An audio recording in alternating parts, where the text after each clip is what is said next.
Good morning everyone. हम लोग BTech first year की केमिस्ट्री का यूनिट 2 पढ़ रहे हैं, जिसमें हमको स्टडी करना है स्पेक्ट्रोस्कोपी।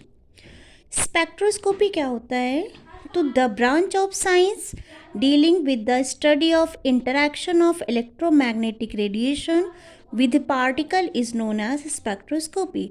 मतलब कोई मैटर है, सैंपल है या कोई भी कंपाउंड है, उसका जब हम इलेक्ट्रोमैग्नेटिक रेडिएशन से इंटरैक्शन कराते हैं तो उसमें एनर्जी में चेंजेस आते हैं।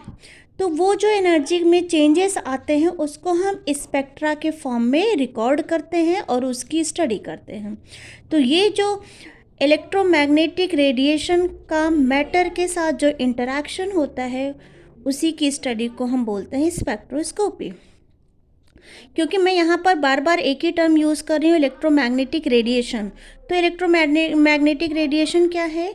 Electromagnetic radiation is a form of radiant energy, has both particle as well as wave nature. अब अगर किसी मैटर में अगर पार्टिकल और वेव नेचर दोनों है तो उसमें क्या होता है? इलेक्ट्रिक फील्ड भी जनरेट होगा और मैग्नेटिक फील्ड भी जनरेट होगा। अब आता है interaction of electromagnetic wave and matter. तो जब कोई इलेक्ट्रोमैग्नेटिक रेडिएशन किसी मैटर पे डाली जाती है तो ये मैटर उस इलेक्ट्रोमैग्नेटिक रेडिएशन की एनर्जी को क्या करता है? एब्जॉर्व करता है। एब्जॉर्व करने के बाद वो ग्राउंड स्टेट से एक्साइटेड स्टेट में चला जाता है। और जब ये ग्राउंड स्टेट से एक्साइटेड स्टेट में जाता है तो एनर्जी को क्या करता है? एब्जॉर्व करता है। ठीक है, तो जब वो एब्जॉर्व करेगा तो उसको हम बोलते हैं एब्जॉर्प्शन स्पेक्ट्रा। ठीक है, और जब ये एक्साइटेड स्टेट से दोबारा ग्राउंड स्टेट में आता है तो उन्हीं एनर्जी को क्या करता है? इमिट करता है। यहाँ पे इसने एनर्जी को एब्जॉर्व किया, इलेक्ट्रोमैग्नेटिक रेडिएशन की एनर्जी को, और एक्साइटेड स्टेट से जब वो ग्राउंड स्टेट में आ रहा है तो उसी एनर्जी को क्या कर रहा है? इमिट कर रहा है। तो ये आपका एक तरह का एब्जॉर्प्शन स्पेक्ट्रा शो करेगा और ये आपका क्या करेगा? इमिशन स्पेक्ट्रा शो करेगा। तो ये दो फिनोमिना हो गया, एक एब्जॉर्प्शन और एक इमिशन। अब आता है स्पेक्ट्रा। द एनर्जी चेंज और frequency of electromagnetic radiation emitted और absorbed can be recorded with the help of instrument which is known as spectrophotometer.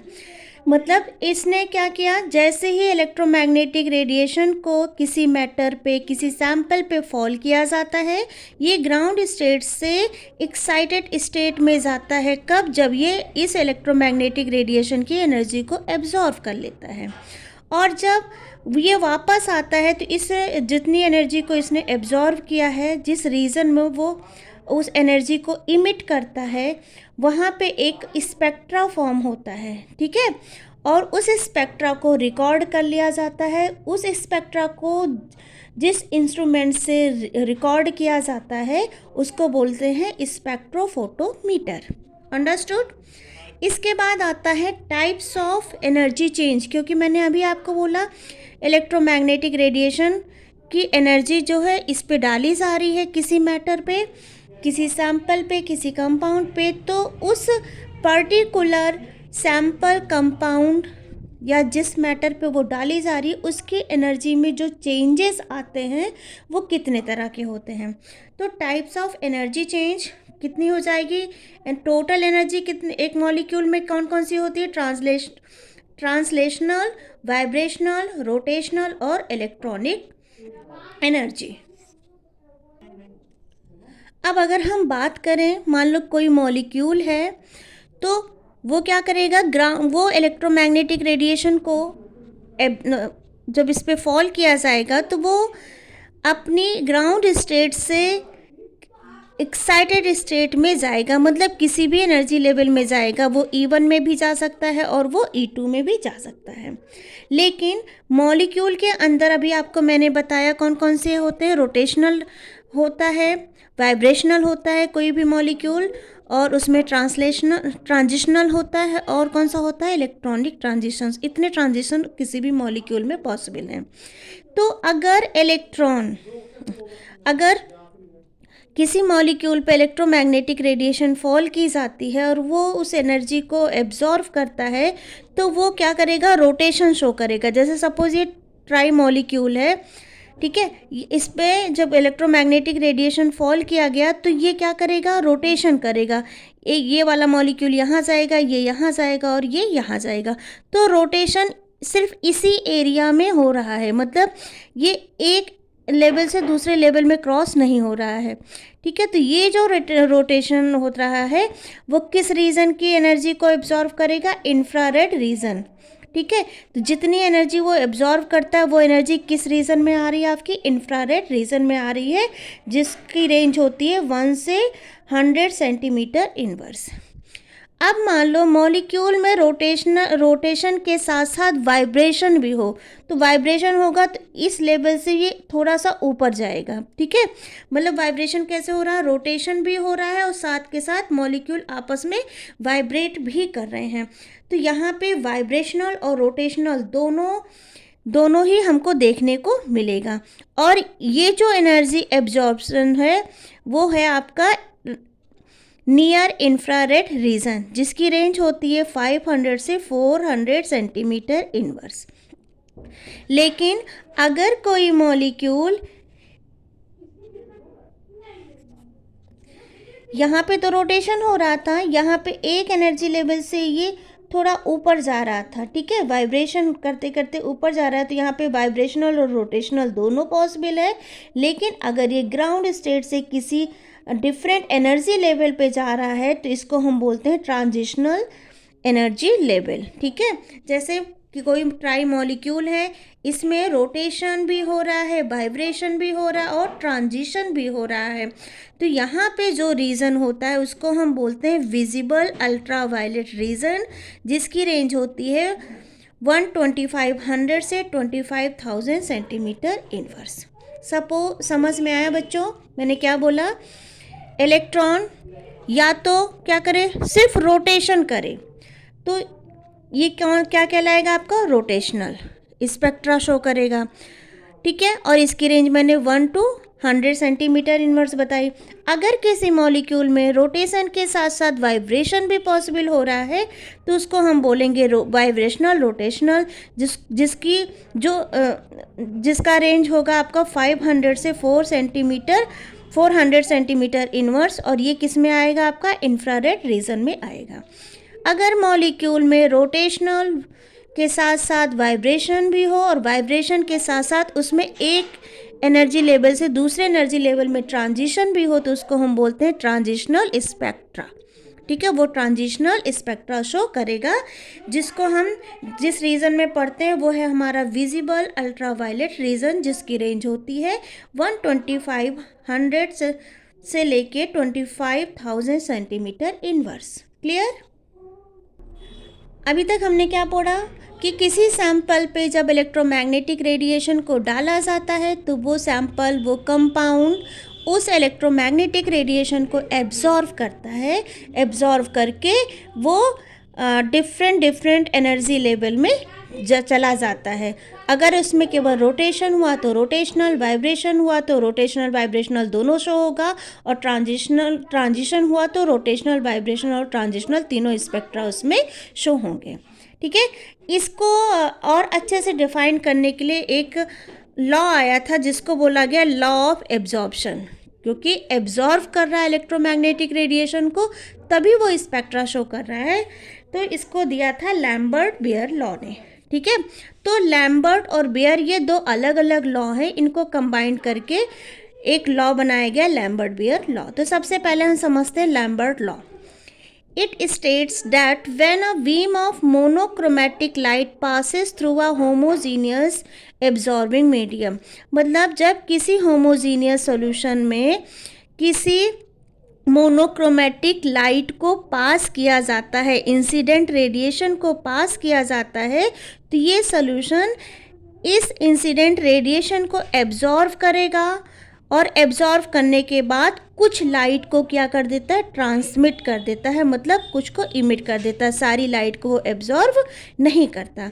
तो क्या लिखा है, it states that when a beam of monochromatic light passes through a homogeneous absorbing medium the rate of decreases of intensity of radiation with thickness of absorbing medium is proportional to the incident radiation. ये उन्होंने एक formula दिया था, transmitted radiation किसके proportional हो जाएगा, incident radiation के, और ये इसकी वैल्यूज़ लिखी हैं। इसके बाद बियर्स ने क्या बोला, it states that when a beam of monochromatic light passes through a solution the decreases of intensity of radiation is directly proportional to the concentration of the solution. मतलब ये जो इंसिडेंट रेडिएशन इस पे डाली जा रही है, ये डिपेंड करेगा किस पे, कंसंट्रेशन ऑफ सॉल्यूशन पे। क्लियर। अब इन दोनों लॉस को एक साथ कंबाइन करके लैम्बर्ट बियर लॉ बनाया गया, इसको बोलते हैं Beer Lambert law. It is combined form of Beer's law and Lambert's law. According to it, when a beam of monochromatic light passes through a solution, the decreases in intensity of radiation with thickness of absorbing material। मतलब क्या बोला गया है कि जो intensity है radiation की वो डिक्रीज होगी, कब, जब एब्जॉर्बिंग मटेरियल की थिकनेस क्या हो जाएगी, जैसे जैसे एब्जॉर्बिंग मटेरियल की थिकनेस बढ़ेगी। और material is directly proportional to the intensity of incident radiation as well as concentration of the solution. Okay. Lambert Beer law के बाद हम पढ़ते हैं यूवी विजिबल स्पेक्ट्रोस्कोपी। क्या बोला था कि जब कोई इलेक्ट्रोमैग्नेटिक रेडिएशन इंटरैक्ट करता है मैटर के साथ, तो इंटरेक्शन की जो स्टडी की जाती है वो क्या कहलाती है आपको, स्पेक्ट्रोस्कोपी। अगर इलेक्ट्रोमैग्नेटिक की जो वेवलेंथ है वो यूवी रेंज की है, जो वेवलेंथ है उसकी वो यूवी रेंज की है, तब इसका जो इंटरेक्शन होगा उसकी स्टडी हम किस में करेंगे, यूवी विजिबल स्पेक्ट्रोस्कोपी में। यूवी स्पेक्ट्रम की जो रेंज होती है उसका इंटरेक्शन, मतलब यूवी विजिबल की जो रेंज होती है उसके इंटरेक्शन को मैटर के साथ स्टडी करते हैं, तो उसी को हम बोलते हैं यूवी विजिबल स्पेक्ट्रोस्कोपी। इसको हम क्या बोल सकते हैं, इलेक्ट्रॉनिक स्पेक्ट्रोस्कोपी, क्योंकि यहाँ पे हम इलेक्ट्रॉनिक ट्रांजिशन को पढ़ते हैं। ठीक है बच्चों। तो जब कोई इलेक्ट्रोमैग्नेटिक रेडिएशन किसी मैटर के साथ इंटरैक्ट करता है, सपोज ये कोई मैटर है और इलेक्ट्रोमैग्नेटिक रेडिएशन किसी मैटर के साथ इंटरैक्ट करता है, तो इलेक्ट्रॉन ग्राउंड स्टेट से कहाँ चले जाते हैं, एक्साइटेड स्टेट में आ जाते हैं। यानी कि यहाँ पे ये जो ट्रांजिशन शो करते हैं इसी को हम बोलते हैं ट्रांजिशनल एनर्जी। और यहाँ कुछ और एनर्जी रही होगी, यहाँ कुछ और एनर्जी रही होगी, ठीक है, क्योंकि ये ग्राउंड स्टेट है तो यहाँ पे एनर्जी कम होगी, एक्साइटेड स्टेट है तो यहाँ पे एनर्जी ज़्यादा होगी। तो ये जो एनर्जी में चेंजेस आ जाते हैं, इस एनर्जी चेंजेस को स्टडी करने के लिए हम जिस रेंज में इसको पढ़ते हैं उसको हम बोलते हैं क्या, इलेक्ट्रॉनिक स्पेक्ट्रोस्कोपी, या फिर ट्रांजिशनल स्पेक्ट्रोस्कोपी भी इसको कहा जाता है। मींस जब यूवी रेंज की रेडिएशन को मैटर के साथ इंटरैक्ट कराया जाता है तो वहाँ पे जो ट्रांजिशन शो होता है उसको बोलते हैं यूवी ट्रांजिशनल स्पेक्ट्रोस्कोपी, या फिर इसको हम बोल सकते हैं इलेक्ट्रॉनिक स्पेक्ट्रोस्कोपी। अब मैं बार बार एक टर्म यूज़ कर रही हूँ, यूवी रेंज। क्या है ये रेंज, यूवी रेंज? ये यूवी रेंज में देखो हमने क्या लिखा है, यूवी, और इसके साथ हम विजिबल भी पढ़ते हैं, यूवी साथ में इसके विजिबल भी पढ़ा जाता है। यूवी विजिबल, ये दोनों स्पेक्ट्रोस्कोपी साथ साथ पढ़ी जाती है, और इनकी जो रेंज होती है वो होती है 200 नैनोमीटर से 800 नैनोमीटर। इस रेंज में हम इलेक्ट्रॉनिक ट्रांजिशन को पढ़ते हैं। अभी मैंने बताया था ना पीछे वाले लेक्चर में इलेक्ट्रॉनिक ट्रांजिशन क्या होते हैं। मींस जब वेवलेंथ 200 नैनोमीटर से 800 नैनोमीटर के बीच में होता है तो इसको हम बोलते हैं यूवी विजिबल स्पेक्ट्रोस्कोपी। क्लियर? अब आइए समझते हैं यूवी विजिबल रेंज क्या होता है। तो यहाँ पे मैं एक ग्राफ बना रही हूँ, टेबल।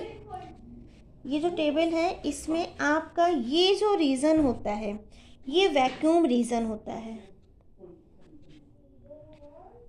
Vacuum UV reason. इसकी जो रेंज होती है वो 100 नैनोमीटर होती है। इसके आगे यहाँ पे आपका होता है यूवी रीजन, ठीक है, इसको बोलते हैं 200 नैनोमीटर। और ये जो होता है आपका ये विजिबल रीजन होता है जिसकी रेंज होती है 400 नैनोमीटर से 800 नैनोमीटर। अब देखते हैं इलेक्ट्रॉनिक ट्रांजिशन। इलेक्ट्रॉनिक ट्रांजिशन, ये तो रेंज की बात हो गई, यूवी विजिबल रेंज की बात हो गई। अब हम पढ़ते हैं इलेक्ट्रॉनिक ट्रांजिशंस।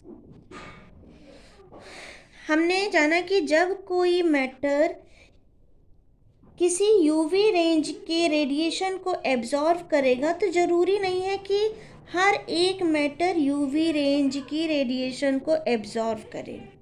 मतलब हर एक कंपाउंड यूवी रेंज की रेडिएशन को एब्जॉर्व नहीं करता है, कुछ एब्जॉर्व करते हैं और कुछ एब्जॉर्व नहीं करते हैं। तो जब अगर कोई मैटर किसी यूवी रेंज के रेडिएशन को एब्जॉर्व करेगा तो उसकी ट्रांजिशनल एनर्जी में जो चेंज आएगा उस चेंज को हम स्पेक्ट्रा के फॉर्म में क्या कर लेते हैं, रिकॉर्ड कर लेते हैं। ये स्पेक्ट्रा के फॉर्म में इसको हम रिकॉर्ड कर लेंगे और उस कंपाउंड की स्टडी को हम यूवी स्पेक्ट्रोस्कोपी में करते हैं। ठीक है, तो अगर कोई कंपाउंड यूवी रीजन की रेडिएशन को एब्जॉर्ब नहीं कर रहा है तो वो क्या हो जाएगा, यूवी इनएक्टिव कंपाउंड। और अगर कोई कंपाउंड यूवी रेंज की रेडिएशन को एब्जॉर्ब करके स्पेक्ट्रा फॉर्म कर रहा है तो वो हो जाएगा आपका यूवी एक्टिव कंपाउंड।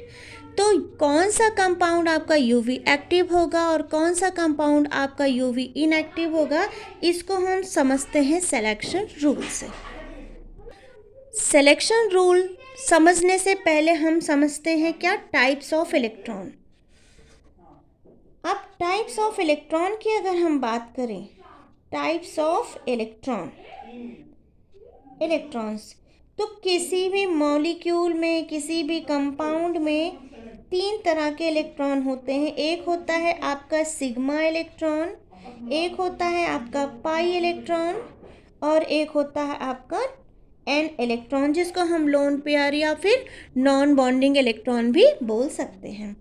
अगर किसी कंपाउंड में केवल सिग्मा बॉन्ड प्रेजेंट होते हैं, सिग्मा इलेक्ट्रॉन प्रेजेंट होते हैं, तो वो कंपाउंड हमारा क्या कहलाता है, सैचुरेटेड। सैचुरेटेड का मतलब होता है उसमें सिर्फ और सिर्फ सिंगल बॉन्ड ही प्रेजेंट होता है। जैसे CH4, ये क्या है, आपका सैचुरेटेड कंपाउंड है और इसमें सिर्फ और सिर्फ सिग्मा बॉन्ड ही प्रेजेंट होगा। अगर हम पाई इलेक्ट्रॉन की बात करें तो इस तरह के कंपाउंड क्या कहलाते हैं, अनसैचुरेटेड कंपाउंड। इसमें या तो डबल बॉन्ड होगा या ट्रिपल बॉन्ड होगा और सिंगल बॉन्ड तो रहेगा ही रहेगा सब में। ठीक है, इसका सबसे अच्छा एग्जाम्पल है C2H4। ठीक है, या फिर हम इसको लिख सकते हैं C2H2। क्लियर, ट्रिपल बॉन्ड भी इसमें प्रेजेंट है।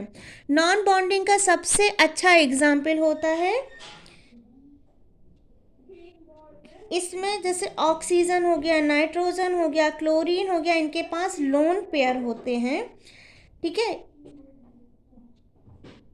तो ये किसके एग्जाम्पल हो गए, नॉन बॉन्डिंग के एग्जाम्पल हो गए। तो ये टाइप्स ऑफ इलेक्ट्रॉन हो गए। इसी के बेसिस पे हम समझते हैं कि टाइप्स ऑफ इलेक्ट्रॉन जो कि डिपेंड करता है टाइप्स ऑफ ट्रांजिशन पे। ठीक है, कि हमारे मैटर पे अगर कोई यूवी इंटरैक्शन, हमारे मैटर पे अगर कोई यूवी रेज डाली जा रही है, मतलब मैटर किसी यूवी रेंज से इंटरैक्ट कर रहा है तो कितने टाइप के इलेक्ट्रॉन प्रेजेंट होंगे, इसी के बेसिस पे हम ट्रांजिशन को क्या करते हैं, नोट कर लेते हैं। अब टाइप्स ऑफ ट्रांजिशन कैसे होता है हमने एमओटी में पढ़ा हुआ है। इलेक्ट्रॉनिक ट्रांजिशन को हम समझते हैं मॉलिक्यूलर ऑर्बिटल थ्योरी से। मॉलिक्यूलर ऑर्बिटल थ्योरी में जो ट्रांजिशन होता है वो कहाँ से होता है, सिग्मा से सिग्मा एंटी बॉन्डिंग, या फिर पाई से पाई एंटी बॉन्डिंग, नॉन बॉन्डिंग से सिग्मा एंटी बॉन्डिंग और नॉन बॉन्डिंग से पाई एंटी बॉन्डिंग। तो अगर मैं एनर्जी का ऑर्डर देखूं तो सिग्मा कहीं यहाँ लाई करता है, फिर पाई कहीं यहाँ लाई करेगा। नॉन बॉन्डिंग क्योंकि ये बॉन्डिंग में पार्टिसिपेट नहीं करते इलेक्ट्रॉन, तो ये सेंटर में होते हैं। यहाँ पे आपका पाई एंटी बॉन्डिंग और ये आपका सिग्मा एंटी बॉन्डिंग, ये आपने मॉलिक्यूलर ऑर्बिटल थ्योरी में पढ़ा हुआ है। ठीक है, तो अगर कोई यूवी रेंज की रेडिएशन को एब्जॉर्ब करके सिग्मा से सिग्मा एंटी बॉन्डिंग में जाता है तो इसको ज़्यादा एनर्जी की रिक्वायरमेंट होगी। तो ये जो ट्रांजिशन है सिग्मा से सिग्मा एंटी बॉन्डिंग में जाने की, इसमें ज़्यादा एनर्जी लगेगी। उसके बाद आपका नॉन बॉन्डिंग से सिग्मा एंटी बॉन्डिंग में जाने पे, उसके बाद पाई बॉन्डिंग से पाई एंटी बॉन्डिंग में, और उसके बाद नॉन बॉन्डिंग से पाई एंटी बॉन्डिंग में जाने की ज़रूरत पड़ेगी। तो यहाँ हम क्या देखते हैं, जो ट्रांजिशन है वो कैसे हो जाएगा, जो ऑर्डर है सबसे ज़्यादा किसका हो जाएगा, सबसे ज़्यादा सिग्मा से सिग्मा स्टार में जाने के लिए सबसे ज़्यादा एनर्जी की रिक्वायरमेंट पड़ेगी। देखो ये यहाँ है और ये कहीं यहाँ पे लाई कर रहा है। तो ये जो एनर्जी का ऑर्डर है, एनर्जी ऑर्डर वो क्या हो जाएगा आपका, सिग्मा से सिग्मा स्टार में सबसे ज़्यादा एनर्जी लगेगी, फिर नॉन बॉन्डिंग से सिग्मा एंटी बॉन्डिंग, फिर पाई से पाई एंटी बॉन्डिंग, और सबसे कम एनर्जी की ज़रूरत पड़ेगी नॉन बॉन्डिंग से पाई एंटी बॉन्डिंग में जाने के लिए। अब देखो, क्योंकि इस वाले में और इस वाले में सबसे ज़्यादा एनर्जी प्रोवाइड करनी पड़ेगी ट्रांजिशन होने के लिए। ठीक है, तो इन ट्रांजिशन के लिए जितनी एनर्जी चाहिए वो 200 नैनोमीटर से 800 नैनोमीटर की रेंज प्रोवाइड नहीं कर पा रहा है। ठीक है, जब वो यूवी विजिबल इस रेंज की यूवी विजिबल की ये जो रेंज वाली एनर्जी है 800, ये उतनी एनर्जी नहीं प्रोवाइड कर पा रहा है जितनी एनर्जी इन दोनों ट्रांजिशन में होने के लिए चाहिए। तो ये ट्रांजिशन पॉसिबल नहीं हो पाता है किस रेंज में, यूवी रेंज में। ठीक है, तो हमें कौन कौन से ट्रांजिशन देखने को मिलते हैं, पाई से पाई एंटी बॉन्डिंग और नॉन बॉन्डिंग से पाई एंटी बॉन्डिंग। ठीक है, इसीलिए जब यूवी रीजन की रेडिएशन किसी मैटर से इंटरैक्ट करती है तो कुछ तो यूवी एक्टिव होते हैं और कुछ यूवी इनएक्टिव होते हैं। अब हम देखते हैं कि ट्रांजिशन कौन कौन से मॉलिक्यूल शो करेंगे। जैसे सिग्मा से सिग्मा एंटी बॉन्डिंग, ये यूवी रेंज में आते तो हैं लेकिन यूवी रेंज में इतनी एनर्जी नहीं होती जितनी एनर्जी इनको ट्रांजिशन होने के लिए चाहिए, लेकिन ये ट्रांजिशन सभी मॉलिक्यूल में ऑलमोस्ट पाई जाती है। सिग्मा से सिग्मा एंटी बॉन्डिंग सभी मॉलिक्यूल में होगा क्योंकि जितने भी ऑर्गेनिक कंपाउंड्स होते हैं सभी में सिग्मा बॉन्ड प्रेजेंट होता है। अब अगर हम नॉन बॉन्डिंग से सिग्मा एंटी बॉन्डिंग की बात करें तो बॉन्डिंग यानी कि जिसमें हेट्रो एटम हो, नॉन बॉन्डिंग क्या होगा, जिसमें हेट्रो एटम हो, वो इस तरह के ट्रांजिशन को शो करेगा। जैसे अब ये ट्रांजिशन आपके कैसे कैसे हो सकते हैं, सैचुरेटेड, ठीक है, saturated plus non bonding electron इसमें प्रेजेंट होगा, नॉन बॉन्डिंग इलेक्ट्रॉन। एग्जाम्पल देखो, जैसे C2H5 इसमें डबल बॉन्ड प्रेजेंट है और साथ में हमने लिख दिया है एक हेट्रो एटम NO2, ठीक है, तो इसके पास क्या है, लोन पेयर, नॉन बॉन्डिंग। तो सैचुरेटेड भी है, नॉन बॉन्डिंग भी है। इस वाले मॉलिक्यूल में इस तरह का ट्रांजिशन पॉसिबल है। ऐसे आपका C2H5Cl, यहाँ भी देखो लोन पेयर है, नॉन बॉन्डिंग भी है और ये क्या है, सैचुरेटेड भी है। ऐसे ही आपका क्या हो जाएगा, C2H5OH। सैचुरेटेड मतलब क्या हो गया बेटा, सिंगल बॉन्ड भी प्रेजेंट है और नॉन बॉन्डिंग भी प्रेजेंट है। तो इस तरह के ट्रांजिशन होंगे, लेकिन ये यूवी इनएक्टिव ट्रांजिशन कहलाएंगे। इसका सबसे अच्छा एग्जाम्पल मीथेन का ले लो। अब आता है थर्ड वाला ट्रांजिशन। थर्ड वाले ट्रांजिशन में देखो पाई से पाई एंटी बॉन्डिंग ट्रांजिशन इसमें होता है, और इसमें कौन कौन से हो जाएंगे, अनसैचुरेटेड प्लस में क्या हो जाएगा आपके पाई इलेक्ट्रॉन। ठीक है, जैसे आपका C2H2 अनसैचुरेटेड पाई इलेक्ट्रॉन होने चाहिए, और इसका एक एग्जाम्पल हो जाएगा आपका C2H4। इसमें क्या होगा, ये यूवी एक्टिव भी होगा और इसमें pi to pi anti bonding transition possible है। ठीक, पाई एंटी बॉन्डिंग का मतलब क्या हुआ, कोई भी ऐसा मॉलिक्यूल जिसमें पाई बॉन्ड प्रेजेंट हो। अब फोर्थ वाला जो मैंने आपको बताया था, नॉन बॉन्डिंग से एंटी बॉन्डिंग ट्रांजिशन, मतलब लोन पेयर वाला एटम भी हो और साथ में डबल बॉन्ड भी हो। यहाँ पे लोन पेयर तो था लेकिन सिंगल बॉन्ड था, यहाँ पे लोन पेयर के साथ डबल बॉन्ड हो। इसका सबसे अच्छा एग्जाम्पल हो जाएगा, देखो कार्बन के साथ 3 हाइड्रोजन जोड़ दो, ठीक, और क्या जोड़ दो इसके साथ, एक कार्बन जोड़ो, इसके साथ ऑक्सीजन जोड़ो और यहाँ पे हाइड्रोजन जोड़ दो। तो देखो इस कार्बन के पास लोन पेयर भी है, नॉन बॉन्डिंग इलेक्ट्रॉन भी है और डबल बॉन्ड भी है। तो इस ये molecule non bonding to pi anti bonding type का ट्रांजिशन शो करेंगे। एक एग्जाम्पल और इसका देख लो, CH3 और C double bond O CH3।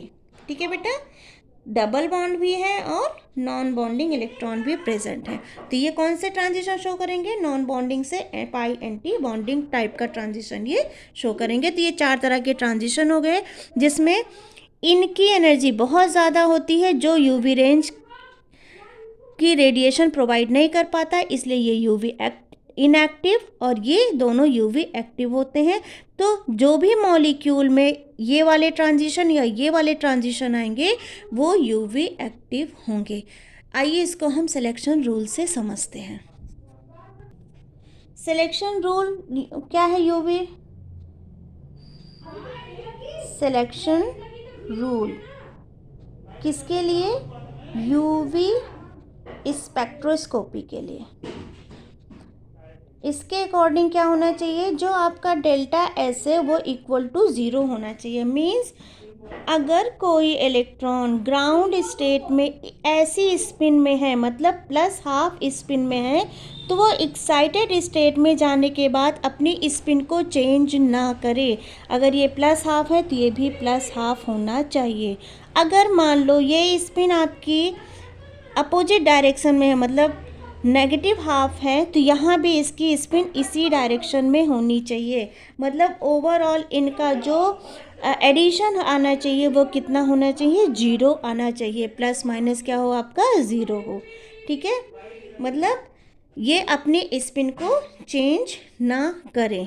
तो सिलेक्शन रूल के अकॉर्डिंग डेल्टा एस की वैल्यू क्या होनी चाहिए, 0 होनी चाहिए।